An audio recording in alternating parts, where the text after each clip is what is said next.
मुझे 2019 में इस लड़की ने फ़ोन किया। अगर लड़की बताती है कहीं से मैं हूँ उसमें, तो मेरे ऊपर कानूनी कार्रवाई होगी, अन्यथा इसका खुद कोई मतलब नहीं है। और लड़की हाजिर है तब लड़की बताएगी। लड़का लड़की भागता है तो मामा फूफा मौसा पे केस होता है क्या? मैं अनपढ़ आदमी नहीं हूँ कि मैं अपने सीएम का महत्व नहीं समझता हूँ, अपने पीएम का महत्व और कोर्ट का महत्व नहीं समझता। जो लोग लिखे हैं ना, उनके खानदान में कोई हमसे ज़्यादा नहीं पढ़ा हुआ होगा। और लड़की पकड़ी गई है ना, तो लड़की कहेगी तो फांसी की सज़ा हो जाए, हम चले जाएंगे फांसी। नमस्कार, आप बिहार इंस्टॉल्स देख रहे हैं। मैं हूं परमवीर सिंह। भाजपा विधायक विनय बिहारी के खिलाफ एक एफआईआर दर्ज हुआ है। उनके ऊपर लड़की के अपहरण का मामला दर्ज किया गया है। इस मामले को लेकर अब विनय बिहारी सामने आए हैं। उन्होंने अपने तरफ से सफाई दी है और इसे एक साजिश बताया है। क्या कुछ विनय बिहारी कह रहे हैं, आप एक बार देख लीजिए। देखिए, सबसे पहले तो बता दें कि राजनीतिक साजिश है। और आपको मैं बता दूं कि जो मामला दर्ज कराया गया है वो 9 तारीख को जी 9 तारीख को मैं गांव पे था। सारी दुनिया को पता है कि पटना से पश्चिमी चंपारण की दूरी क्या है, 250 किलोमीटर से ज़्यादा है। मुझे 2019 में इस लड़की ने फ़ोन किया कि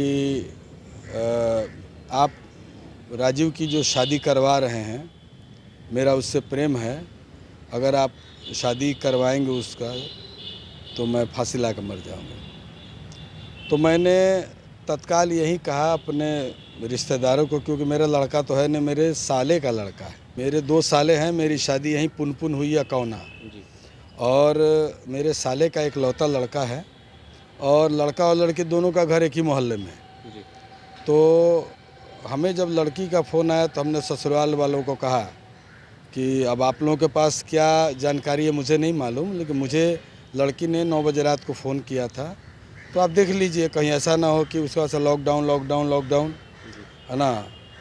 अभी वो लोग घर से भागे और मुझे इसकी जानकारी जब मिली तो मैंने कहा कि मैं पता करके बताता हूँ। फिर मैं थाने पर भी गया और मेरे पास जो नंबर थे मौजूद, उन नंबरों को वहाँ दिया कि आप इसकी जांच करवाइए, कॉल डिटेल्स निकलवाइए। मेरे पास एक ऐसा मामला दर्ज हुआ जो आज तक कभी नहीं हुआ। तो लड़की हाजिर है, लड़की हाजिर हो गई है। और लड़की हाजिर है तब लड़की बताएगी कि उसका अपहरण हुआ, कि मारपीट किया गया, क्या है। अगर लड़की बताती है कहीं से मैं हूँ उसमें, तो मेरे ऊपर कानूनी कार्रवाई होगी, अन्यथा इसका खुद कोई मतलब नहीं है। और एक बात बताइए, ऐसा आप भी पुराने मतलब कि पत्रकार हैं, लड़का लड़की भागता है तो मामा फूफा मौसा पे केस होता है क्या? मामा फूफा मौसा पे केस होता है, माँ बाप पे केस होता है, चाचा चाची पे केस होता है।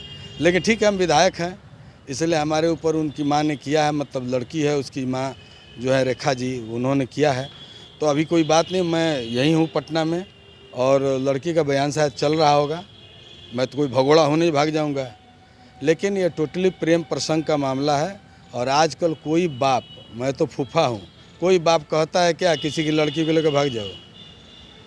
अब लड़की समझे, लड़का समझे, बहुत सारी बातें जो हैं लड़का लड़की अपना विवाह को नहीं बताते हैं, अपने माँ बाप को नहीं बताते। मैं तो फूफा हूँ, तो मैं निर्दोष हूँ और इसका जो सत्यापन है वो कार्य चल रहा है, पता चल जाएगा। मैं अनपढ़ आदमी नहीं हूँ कि मैं अपने सीएम का महत्व नहीं समझता हूँ, अपने पीएम का महत्व और कोर्ट का महत्व नहीं समझता हूँ। पढ़ा लिखा जो लोग लिखे हैं ना, उनके खानदान में कोई हमसे ज़्यादा नहीं पढ़ा हुआ होगा। इसलिए अब किसी को लिखना है, ज़रा मैसेज पूछे किसने दिया? मैसेज दिया उनकी बेटी ने, मैसेज उनकी बेटी ने किया, मेरे आदमी ने थोड़ा किया, ना मेरा भतीजा किया, ना मेरा कोई साला किया। ये कोई मतलब है? अब आप अपने मन से कहिएगा, आप पत्रकार हैं, आए, मैं तो गया था विनय बिहारी के दरवाजे ढकेल के मारे हैं, तो इसका कोई जवाब है? ये कोई मतलब है? और लड़की पकड़ी गई है ना, तो लड़की कहेगी तो फांसी की सज़ा हो जाए, हम चले जाएंगे फांसी। हम क्या कह रहे हैं? लेकिन जब लड़की पकड़ी गई है और किसी को भी आप सज़ा देंगे तो उसकी सारी बातें सुन करके, सारे जांच के बाद ना, इन्वेस्टिगेशन के बाद ना कोई बात होती है, कह देंगे हो जाएगा, हैं? फूफा हैं हम, कोई बाप थोड़े हैं उसके।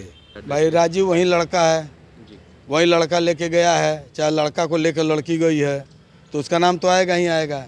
तो लड़के का माँ बाप का नाम आना चाहिए ना, माँ बाप उसका मर गया है, माँ बाप तो है। तो आप नहीं समझते हैं कि हमको एक साजिश के तहत नाम डाला गया है।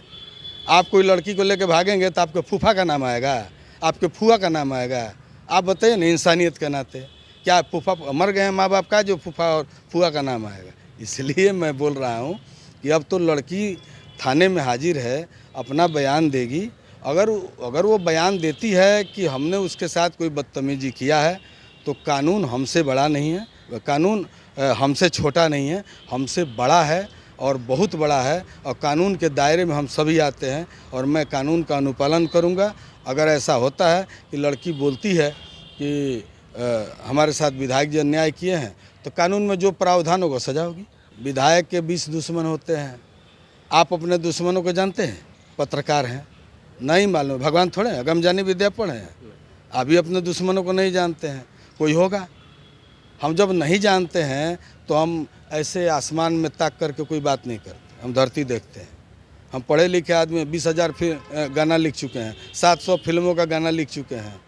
तो अब ये सब चीज़, अब ये उम्र भी हो गई, 50+ हैं, 3 बार से विधायक है। अगर जिम्मेदार काम करेंगे, अगर जिम्मेदार काम करने का आज तक का कोई रिकॉर्ड है?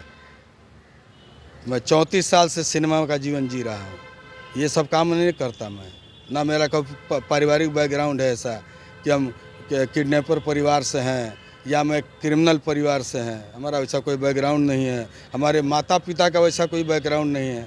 तो कहने वालों को कहने दीजिए, लड़की हाजिर है, लड़की जो बोलेगी उसके हिसाब से कानून हमारे ऊपर भी अपनी प्रक्रिया करेगा। तो आपने देखा कि विनय बिहारी इसे प्रेम प्रसंग का मामला बता रहे हैं और उन्होंने बताया कि लड़की अब पुलिस के सामने आ चुकी है, अब वही सारी सच्चाई बताएगी कि आखिर मैंने क्या कुछ किया है। जब यह एफआईआर दर्ज हुआ था उस वक्त मैं अपने गांव में था, यानी कि वो अपने विधानसभा लौरिया में थे। तो ऐसे में मैं इस मामले में कैसे शामिल हो सकता हूं, ये सोचने वाली बात है। बहरहाल अभी तक आपने हमारे चैनल को सब्सक्राइब नहीं किया तो तुरंत कर लें और ये वीडियो फेसबुक पर देख रहे तो हमारे पेज को भी लाइक कर लें। धन्यवाद।